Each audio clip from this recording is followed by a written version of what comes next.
Assalamualaikum warahmatullahi wabarakatuh. Selamat pagi, salam sejahtera bagi kita semua. Salam literasi. Baik, izin memperkenalkan diri. Nama saya Haryanto. Saya dari kelas 6A, Prodi Pendidikan Bahasa dan Sastra Indonesia, Fakultas Keguruan dan Ilmu Pendidikan, Universitas Singapura Bangsa Karawang. Pada kesempatan vlog kali ini, saya ingin membuat video dengan tujuan yang pertama untuk memenuhi tugas akhir pada mata kuliah metode pengajaran sastra. Yang kedua, untuk memberikan pemahaman tentang model sinektik dalam pengajaran puisi di tingkat SMP. Sejarah singkat dari model ini. Model sinektik ini merupakan model yang pertama kali dirancang oleh William J.J. Gordon dalam bidang industri. Dia mengembangkan suatu aktivitas dalam kelompok dalam memproduksi suatu produk.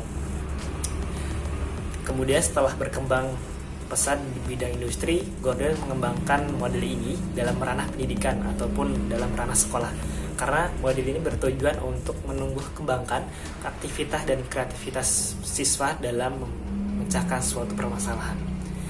Pengertian singkat dari model Gordon. Model Gordon merupakan model yang dirancang oleh William J.J. Gordon, sehingga model ini dinamakan model Gordon. Model ini berasal dari kata Grek yaitu synektikos dan dalam bahasa Inggris yaitu synektik, artinya menghubungkan ataupun menyambungkan. Model ini merupakan suatu model pembelajaran yang dirancang untuk mengembangkan sisi kreatif dan keaktifan peserta didik. Model ini berupaya untuk memberikan pemahaman lebih dalam pengajaran yang kita ajarkan sekarang, yaitu pemahaman tentang puisi. Karena melalui proses metaforik dan analogi dalam pengkajiannya. Dalam model ini memiliki prinsip yang pertama, itu tidak membatasi pengalaman dari peserta didik. Yang kedua, menghormati gagasan-gagasan yang dimunculkan oleh siswa. Yang ketiga yaitu tidak menakuti siswa dalam jenis ujian ataupun soal ujian yang lainnya. Dan dalam model ini pun siswa dituntut untuk berpikir secara merdeka ataupun berpikir secara bebas. Dan selanjutnya, model ini memberikan ruang yang sebesar-besarnya kepada siswa untuk saling berargumen, mengkritisi dan menanggapi. Sasaran model dalam model sinektik ini yaitu untuk pengajaran suatu puisi pada tingkat SMP. Namun dalam model ini pun bisa diimplementasikan pada jenjang-jenjang seperti SMP, kemudian SMA, ataupun komunitas lain ataupun yang memiliki kebebasan untuk berekspresi, karena memang model ini memberikan seluas-luasnya bagi peserta didik ataupun siswa untuk berpikir secara merdeka. Dan hal ini terbukti efektif ataupun teruji melalui beberapa penelitian yang saya dapatkan, yaitu penelitian oleh Asia Astri yang membedah tentang keefektifan model sinektik dan penemuan konsep pada pembelajaran menulis puisi berdasarkan tingkat kemandirian siswa kelas 7 SMP. Dalam penelitiannya bahwa model ini sinektik efektif pada pembelajaran menulis puisi di kelas kemandirian tinggi maupun di kelas kemandirian rendah. Selanjutnya yaitu kita akan mengenali tentang apa sih keunggulan dan kekurangan dari model sinektik ini. Yang pertama, keunggulannya bahwa model ini yang pertama memberikan strategi memberikan pemahaman baru kepada siswa dalam memecahkan suatu permasalahan. Artinya dalam model ini siswa dapat memberikan pandangan baru untuk memecahkan suatu permasalahan dalam pembelajaran. Yang kedua, memberikan kemudahan bagi siswa untuk menangkap suatu materi baru. Yang ketiga, strategi ini mampu memberikan semangat berpikir kritis baik siswa ataupun gurunya. Yang keempat, strategi ini memberikan prinsip bahwa merdeka belajar, merdeka berpikir terhadap suatu permasalahan. Nah, itu merupakan suatu keunggulan dalam model sinektik ini. Dalam model ini memiliki kekurangan. Yang pertama, sulit dilakukan oleh guru atau siswa yang terbiasa memberikan pengajaran secara informasi ataupun misalnya secara ceramah yang tidak menekankan pada student centered learning atau terpusat pada siswa. Dia hanya terpusat pada gurunya. Yang kedua yaitu metode ini menitik beratkan pada berpikir reflektif dan imajinatif. Artinya jika siswa-siswa yang tidak memiliki kemampuan untuk berpikir aktif ataupun kreatif akan tertinggal ataupun belum terbiasa dengan model ini. Teknik-teknik dalam model sintetik ini ada 3. Yang pertama yaitu analogi personal, yang kedua analogi langsung, dan yang ketiga analogi kepakan. Ketiga ini memiliki pengertian masing-masing ataupun kegiatan masing-masing. Dalam pertama analogi personal, bahwa di sini siswa diajak untuk mengidentifikasikan suatu permasalahan pada suatu karya ataupun karya sastra ya yang diapresiasi melalui pandangan orang lain. Artinya siswa di sini mencari suatu permasalahan dalam karya sastra namun dengan pandangan orang lain, misalnya pandangan pengarang itu sendiri, tidak pada pandangan diri sendiri. Yang kedua yaitu analogi langsung. Nah, analogi langsung ini mendukung yaitu siswa untuk memberikan pandangan terhadap karya sastra melalui permasalahan-permasalahan yang pernah ia ketahui dalam lingkungan sekitar, sehingga dapat mereferensikan ataupun menghubungkan suatu pengalaman yang ada di sekitar terhadap karya sastra yang ia apresiasi. Yang ketiga yaitu konflik kempakaan di sini. Nah, konflik kempakaan ini tentunya dengan adanya pemahaman setiap peserta didik yang beragam ataupun berbeda, tentunya ini memberikan suatu pengetahuan ataupun wawasan baru terhadap semua siswa, sehingga dalam hal ini memiliki pandangan yang berbeda-beda, dan tentunya hal ini memberikan sikap kritis kepada antara siswa.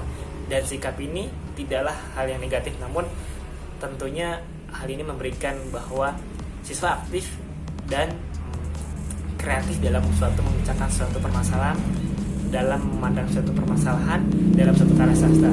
Dan tentunya dalam hal ini guru sebagai mediator dapat memberikan penengah terhadap pendapat-pendapat dari siswa yang lain yang berbeda. Nah, setelah kita mengetahui dari pengertiannya, kemudian sejarahnya, kemudian kekurangan-kekurangan dan teknik-tekniknya, tentunya kita harus mengetahui ilustrasi ini seperti apa sih pembelajaran sastra. Dan dalam hal ini saya akan memperagakan suatu ilustrasinya dalam pengajaran sastra. Oke, saya akan memulai ya. Assalamualaikum warahmatullahi wabarakatuh. Selamat pagi anak-anak semua. Pada kesempatan hari ini kita akan belajar tentang bagaimana memecahkan ataupun memahami suatu karya sastra. Karya sastra yang di sini yaitu karya sastra puisi. Nah, Bapak akan memaparkan suatu puisi yang nanti teman-teman akan bisa baca di sini. Nah, nanti teman-teman bisa memberikan pemahamannya dari dengan menggunakan model sinektik ini. Mungkin teman-teman bisa baca terlebih dahulu puisi yang saya tampilkan di sini, yaitu dengan model dengan sajak yaitu yang berjudul Jangkar Kesunyian Orang Asing, yang disadur oleh Ibu Dian Hartati, yaitu dosen kita sendiri. Dalam hal ini kita akan membaca sekilas bahwa pelabuhan masih ditutup. Aku mengintip, melihat ombak dan laut, juga matahari kikuk. Aku yang asing di tempat ini, memindai setiap jarak dengan langkah. Tak ada angin, ombak masih saja tenang. Inikah rupa dermaga, begitu sepi, menyiarkan kesedihan. Orang-orang asing yang merindu pulang, atau karena tak memahami bahasa mereka, keheningan kapal-kapal, wajah orang laut, berbadan legam, berpunggung kekar. Pelabuhan masih tutup. Apakah tak ada jadwal keberangkatan, atau laut tak mengizinkan penyeberangan? Inikah rupa dermaga, menyambung dengan bisikan, laut bukan rumahmu. Nah, setelah teman-teman sudah baca, kita akan coba membedah dengan satu persatu. Saya akan teman-teman bisa menganalogikan bahwa apa sih permasalahan yang diberikan ataupun disajikan dari karya sastra ini. Melalui karya sastra Jangkar, Kesunyian Orang Asing, dan karya Budian Hartini. Teman-teman bisa memberikan bagaimana pemecahan masalah dengan sudut pandang orang lain. Teman-teman bisa menggunakan sudut pandang dari pengarangnya. Apakah pengarang ini bermasalah dengan berpelabuhan? Apakah dalam hal ini pengarang memiliki pandangan bahwa pelabuhan adalah tempat yang sedih, tempat orang-orang yang tidak pernah bertemu dengan keluarganya,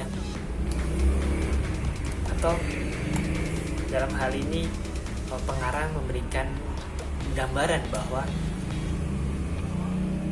pelabuhan bukanlah tempat, bukan hanya tempat orang bertemu sapa beramai-ramai ketika mudik ataupun apa, namun di balik itu ada suatu kehidupan yang memang tersisipkan dari pelabuhan itu sendiri. Nah, itu merupakan analogi personal yang bisa diberikan kepada siswa untuk memecahkan suatu masalah dengan pandangan orang lain, ataupun bisa dengan pandangan dari pengarang itu sendiri. Kenapa sih pengarang menciptakan suatu itu? Dan kedua yaitu analogi langsung. Dalam hal ini analogi langsung, teman-teman bisa menganalogikan permasalahan di sini apakah ada relevansinya dengan teman-teman sekitar, masyarakat sekitar, ataupun lingkungan teman-teman sekitar. Apakah pelabuhan itu memang sepi, atau memang pelabuhan itu ramai semua gitu, ataupun pelabuhan sangat berbanding terbalik dengan karya sastra yang diungkapkan dengan pengarang atau lainnya, ya memang memberikan analogi langsung kepada peserta didik terhadap karya sastranya. Yang selanjutnya yaitu analogi kepaan. Bahwa analogi kepaan di sini peserta didik dipersilakan untuk berargumen, memberikan pendapatnya tentang permasalahan yang telah ditemukan, dan tentunya dalam permasalahan ini teman-teman semua banyak pandangan baru, pandangan yang berbeda-beda, sehingga pandangan berbeda ini tidaklah suatu hal yang negatif ataupun tidaklah hal yang salah, namun pandangan ini memberikan bagaimana siswa untuk memecahkan suatu permasalahan dengan keaktifan dari pandangan-pandangan berbeda. Dengan ini tentunya peserta didik mampu ataupun bisa berpikir kritis terhadap suatu permasalahan yang ada dalam karya sastra. Nah, itu merupakan suatu ilustrasi yang bisa kita gambarkan ataupun bisa kita pahami dalam pemanfaatan model sinektik ini. Dan dalam model ini, sinektik ini tentunya acuan keberhasilan dalam penggunaan model ini ya tentunya siswa bisa mendapatkan kesempatan untuk bisa berpikir kritis ataupun aktif dalam pengajaran sastra, dalam memecahkan suatu permasalahan yang ada dalam karya sastra. Itu merupakan suatu acuan keberhasilan dalam model ini, karena memang model ini memberikan sudut pandang baru bahwa siswa lebih aktif dan bisa lebih kreatif dalam memecahkan suatu permasalahan dalam karya sastra. Ini merupakan acuan keberhasilan dalam model sinektik ini. Dan kesimpulannya bahwa melalui penjelasan di atas bahwa model sinektik ini cocok digunakan dalam pengajaran puisi di tingkat SMP, karena memang dengan merujuk pada pemahaman dengan metafor-metafor, dengan analogi peserta didik, tadi analogi personal, analogi langsung, dan analogi kembang, sehingga dalam model ini memberikan ruang terbuka kepada peserta didik untuk berpikir aktif dan kreatif dalam memecahkan suatu permasalahan dalam karya sastra.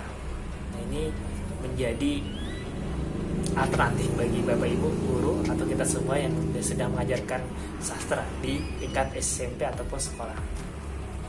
Nah, itu suatu gambaran ataupun penjelasan dari model sintaktik dalam implementasinya pengajaran sastra puisi di tingkat SMP.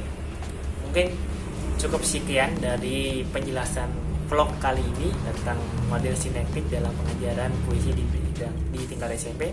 Dari saya cukup sekian. Mohon maaf jika banyak salah kata dalam menjelaskan suatu model demi tahapnya. Saya akhiri, saya Haranto. Wassalamualaikum warahmatullahi wabarakatuh.